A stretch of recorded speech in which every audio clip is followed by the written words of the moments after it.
Thanks very much. And I'm now on to our second question, which is about defence and security from Lee.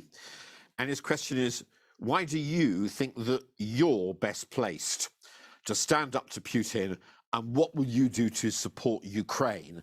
So I'm going to start with Penny Mordaunt.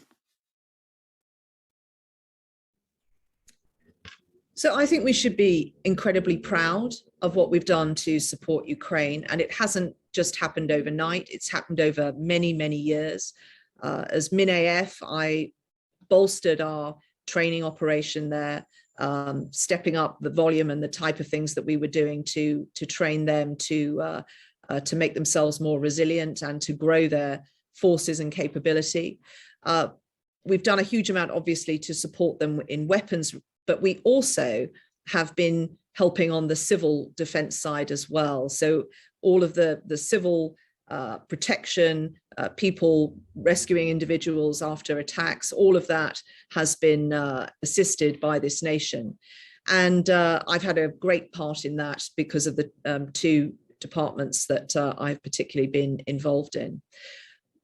What I think we do have to do is to be honest with the British people about how hard it is as this goes on, how it is going to exacerbate some of the problems our country and the world is facing. But I am 100% confident that the British people will stand behind our strategy on Ukraine. Putin has to fail. He cannot gain any territory. He cannot be emboldened in his ambitions at all. And there can be no compromise in terms of that fact. My expertise in this area are well known. I have served, I've had a naval career for 12 years. I've served as both MinAF and Secretary of State for Defence. At the Cabinet Office, I rewrote our nation's resilience strategy and stood up our first 1HMG defensive cyber policy, and of course sat round the national security table. So I have the expertise, but I also think I'm able to spot the opportunity in particular situations. The tragedy of Afghanistan was that our country failed to spot the opportunity of maintaining a presence there. And that is something I would do. And finally, we don't look far enough ahead. I would make some changes to how we horizon scan the length of time our strategies cover, because it is not serving us well, and it is not making our country the most resilient nation on earth, which is what it needs to be. Thanks, Penny. So, Kemi Badenoch. Thank you, Paul. So the question was, why am I best placed to stand up to Putin? It's because I, more than anyone, understand just how important it is that the UK remains a force for good in the world and is seen as a force for good in the world. The threats to our country are numerous and existential, and we need to show that we are a strong country that can't be pushed around. In every single opportunity that I was given as a minister, when we were threatened by opposition parties, I stood firm, I was incredibly robust, and I did not allow anyone to smear our reputation or push us around. That's the sort of attitude that I would be bringing on the international stage. It is critically important that countries around the world know that we are there to protect those who cannot protect themselves, and that we look after the vulnerable. But we will not be able to do that if we aren't strong. I believe in strong defense. I think it is important that we continue to meet our commitments to NATO. And I think that when you do all of these things in the round, people like Putin, who are a threat to our country and who are looking for weaknesses at every opportunity, will know that we are not a country to be trifled with.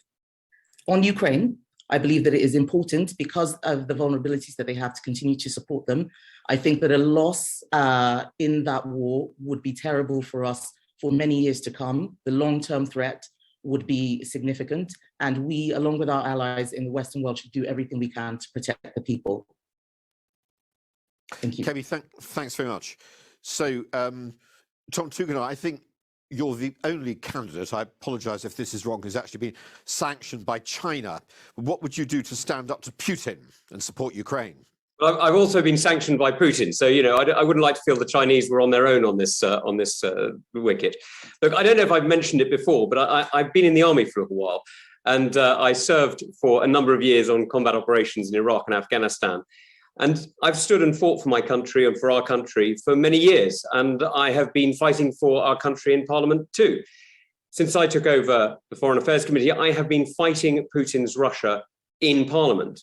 I've been calling out the dirty money that's running through our system. I've been calling out the problems that we've got in our own system in not stopping the corrupt oligarchs who are spreading their dirty tentacles through our system. I've been calling out the corruption. I've been highlighting the dangers to ourselves and to our nation. This is something I've been doing consistently and against many threats and against quite a lot of criticism, even from the government. We need to go further. We need to do more.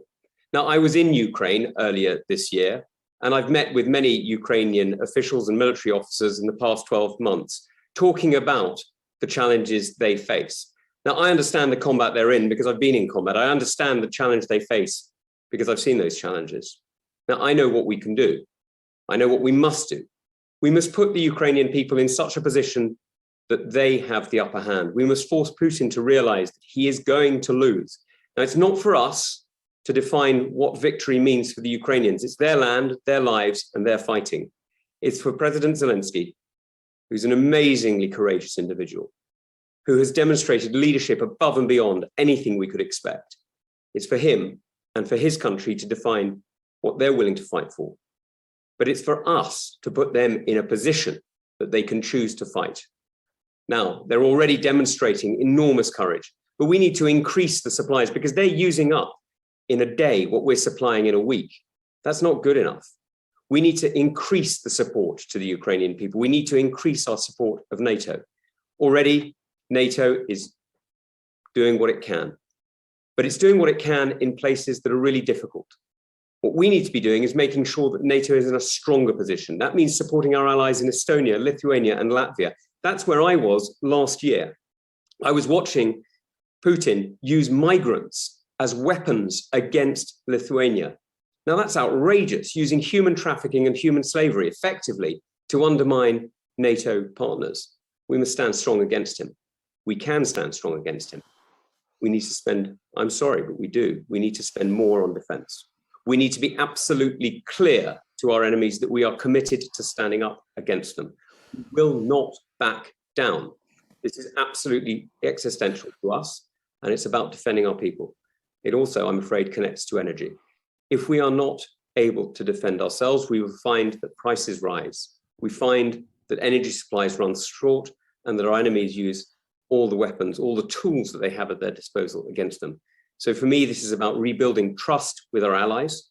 It's about rebuilding trust at home. It's about investing in the future of our country and investing in the industry that builds strength and in the soldiers that guarantee it. Thanks, Tom. Rishi Sunak, what's your view on defence spending and how would you manage this transition from the Treasury, in your case, to deal with Putin and Ukraine? Thanks, Paul, and thanks, Lee, for the question. Now, I passionately believe the United Kingdom is an enormous force for good in the world, and we should all be proud of the leadership role that we've played, not just in this most recent crisis, but over years in the past. But when it comes to defence spending, I take it incredibly seriously.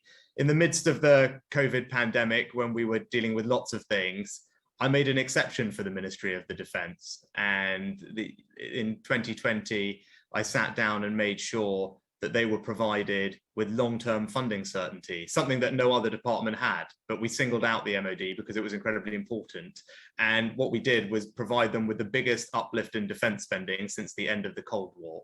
You know, that's what I did as Chancellor, to deal with all the problems that people have read about with the equipment black holes and that they were grappling with. All of that was solved with the significant uplift in funding that I approved. And I've continued to support them with more weapons and funding for Ukraine, as Tom alighted on. But in terms of standing up to Putin, you know, what we have to have done is put in place some very serious sanctions that made it difficult for him. Now, I work very closely with Liz, and we'll come to her in a moment, but most people would know the way that we have made him pay a price primarily is through economic sanctions. And working with Liz, we've put together one of the most significant and far-reaching sanctions packages that this country's ever done. Indeed, we've led the world in doing that. And that's me and Liz working with our counterparts around the world to do a bunch of things targeting Russian financial assets of the state, of their businesses, of their individuals. And that's what we've done to make a very strong signal of intent and punish them for their actions. Looking forward, all I'd say is defence spending is forecast to rise to 2.5%. I don't take an approach to it which focuses on arbitrary figures. For me, I will invest whatever is required to keep our country safe. So I take a threat-based approach to it, and I'm always thinking about future threats. Obviously, my background, unlike Tom, is not in defence, but actually as a backbench MP, I wrote a paper highlighting one of the future threats to our security, the threat to undersea cables, which carry all our data and information, which are increasingly an object of attack by our enemies. In particular, I highlighted Russia. That paper has now been quoted by 3 different chief of defense staffs in various lectures. So it gives people some confidence that I am thinking about the future threats that this country faces. And I, as Prime Minister, will always make sure that we invest sufficiently to protect us against them. Thank you, Rishi. Well, Liz Truss, you're also embedded in this subject. Why do you think you're the best placed of these 5 people to stand up to Putin and to support Ukraine? We have led the free world in standing up to Putin and supporting Ukraine in their hour of need. The first and weapons to Ukraine, we've led on sending heavy weapons, and we've also led on sanctions. It was at the G7 in December last year that we agreed with our colleagues that we would put in place coordinated sanctions if Putin invaded Ukraine. We used our intelligence to expose what his plans were. We coordinated international allies to call out Ukraine. To call out Russia. We had Russia kicked out of the Council of Europe. We had them kicked out of the Human Rights Council. And I personally have made sure, working with my colleagues around the world, that there is no compromise. Lots of people were talking about a deal where bits of Ukrainian territory could be given or compromised with Russia. We've been very clear that isn't happening, and that is now the consensus view at both G7 and NATO because of the strong stand the United Kingdom and our allies have taken. Now, we need to do more. We need to send more weapons to Ukraine. We need to send more heavy weapons. We need to encourage our allies to do more. We also need to put more sanctions on Ukraine.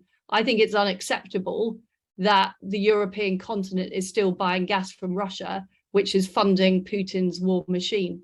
And we've got to learn the lesson for other countries as well. We cannot become strategically dependent on authoritarian regimes. And that applies to China as well as it applies to Russia. We need to make sure that we're working more closely and trading with our allies and friends, building what I describe as a network of liberty. And on the subject of defence spending, I don't think we do spend enough on defence. During the Cold War, we were spending 4 or 5% of our GDP on defence. We took our eye off the ball.